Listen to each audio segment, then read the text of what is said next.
Hello again, travel bugs. So we just wanted to talk to you candidly about one of the lesser known aspects of traveling through airports, and that's airport lounges. Now we do have a video on how to gain access to airport lounges using a method called Priority Pass. Link to that video below. But here we just want to talk to you about our personal experiences with airport lounges and why you should seek them out. If you're on a long flight, you have this layover that's what, 3 hours? You just want to take a load off, seek them out. Usually offer free food and free drinks, including alcohol, depending on which lounge you seek out. Before, I think like maybe a year and a half, 2 years ago, I had no idea that airport lounges existed. I had a kind of an idea that, you know, if you bought a first class ticket, you got perks and it might include a lounge. I didn't know they were just readily available to any passenger traveling on any class, specifically economy. For most of them, you just have to have a same day ticket to gain access. And then they'll charge you like a fee. It'll be between like 25 and 50 bucks. Yeah. And like she said, once you're in there, typically everything in there is included. They range depending on how high-end or low-end the lounge is. But one thing's for sure, being in a lounge is going to be far and away better than being in a terminal. In a regular gate, waiting for your flight. Yeah.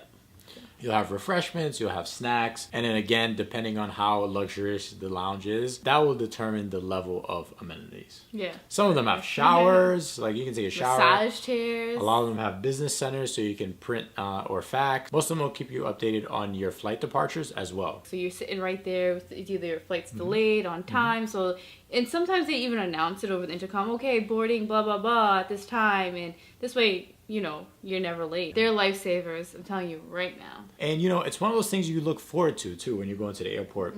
There are plenty of times where we get there early just so we can check out the lounge, you know, have some drinks, have some food, and be stress-free. Yeah. Can't tell you how impactful this is to our travel, especially when you're traveling long distances. You don't have to worry about, oh, I gotta get to security, and then right after I get to security, I get to my gate. No, make a day of it. Yeah. Plan out ahead, go ahead, and it's like you're going to a bar where everything's included. Yeah, exactly. Free snacks. I mean, I love free snacks. I don't know about you. And who doesn't like getting sauced up before a flight? Exactly. We can all sleep on the plane. Now, what's some of your favorite lounges? Mine was a Priority Pass one in Boston, actually, Logan Airport. I feel like it has the most amenities. I don't know the name of it. The one in the terminal with JetBlue? Tell me that it's real.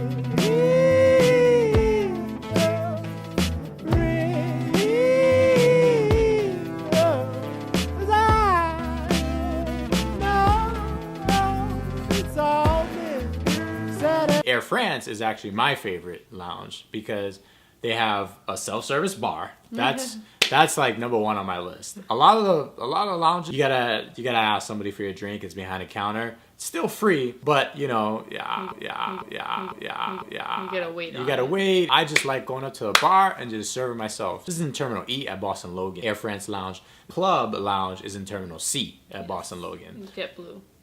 Yeah.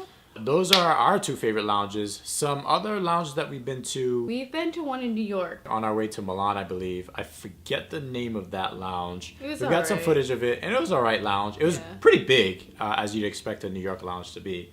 But, you know, the food was I feel like it was a little run down. I think maybe because there's more people going in and out of there, so like it's just harder to keep up with it. Yeah. But I mean, it wasn't bad. It was also pretty crowded. Yeah. Yeah, which is, you can kind of expect that with the membership lounges. But, you know, sometimes you get lucky. If you're flying on a slow day, or if you're flying in an off-peak hour, you'll have it mostly to yourself. Yeah. We have yet to take a shower at any of them, so we can't really let you know how that is. They've been available. I can only imagine it's pretty great, especially if you're traveling for like 36 hours. You know, you're laying over, you're like, damn, I smell. I need to take a shower.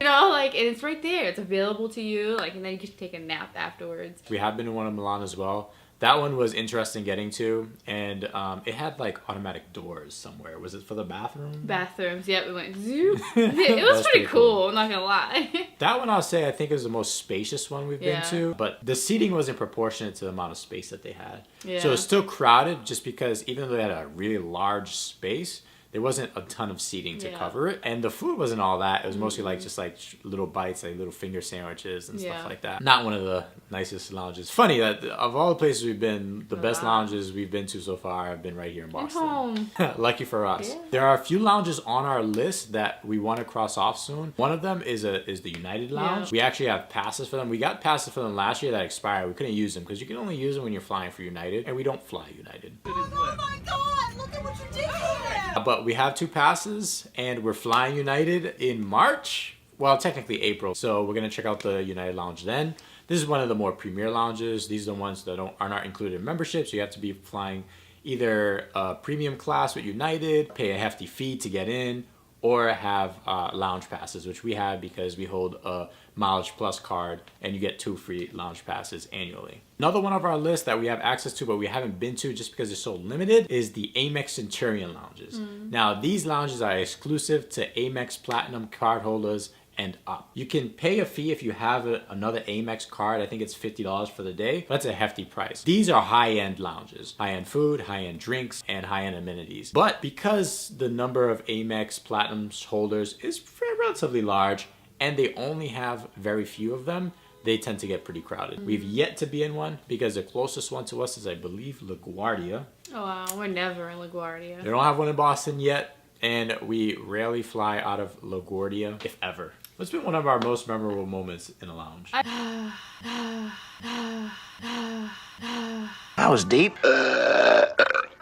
Honestly, I think it was like the first time I went to a lounge. It was just Thailand. Okay. Because like I was like, wow, this makes flying like so much more comfortable. Like I couldn't get over it just because I was like so exhausted, and I couldn't imagine like not having lounge access. Yeah, I would I have mean- been like, I probably would have been traumatized.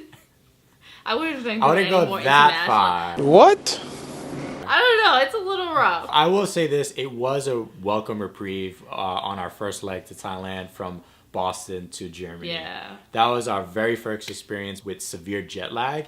We were hurting, and the lounge really helped. You know, we got some yogurt in us, some fruit in us, some drinks, and we got to like lounge in like very comfortable chairs, Yeah. as opposed to be in just a crowded section of the airport waiting for our Yeah. next flight during our layover. It's really a comfort that you don't expect to make that much of a difference. But maybe, it does. but it does. For a lot of people, flying is tough. Why not go out of your way to make it a little bit easier? Now, I know we've been going on and on about these lounges, and you might have a lot of questions of them. We've covered them extensively in a video. Again, we're gonna link it below. Check it out. One of the best ways to have access to over 900, I think it's close to 1,000 now, lounges across the globe, is to sign up for a program called Priority Pass. Again, it's down low. Check it out. We covered extensively how you can gain access to credit cards you may already even hold, Yeah. or how to sign up directly through the Priority Pass website. So guys, we hope you like this video. We hope it helps you with your future travels. Yeah. It makes it more comfortable. So please like, comment, subscribe. If you have any questions, we'd love to get back to you. And until next time, Travel Bugs. Ciao.